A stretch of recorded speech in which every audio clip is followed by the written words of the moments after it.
welcome to my YouTube channel. And today we are going to do is to make DIY lip tint. Kung nakikita niyo naman, di ba guys, crepe paper.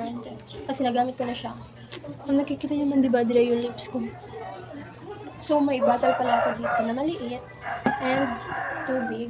Konti lang siya guys kasi maliit lang yung bottle natin. And mura lang din to siya guys. Tag 12.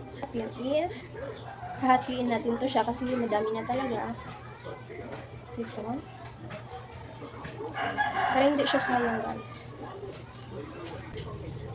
Pwede naman ganito. Taas siya guys. So guys, meron na pala tayo dito. So, pinutulog ko na lang. Oh no! At tapos, lagyan natin ito siya dito. And, ganito. Dito na siya guys.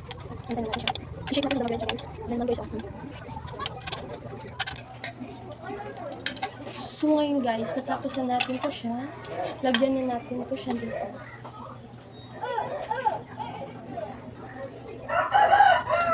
And, eto na siya guys. Testing na natin siya.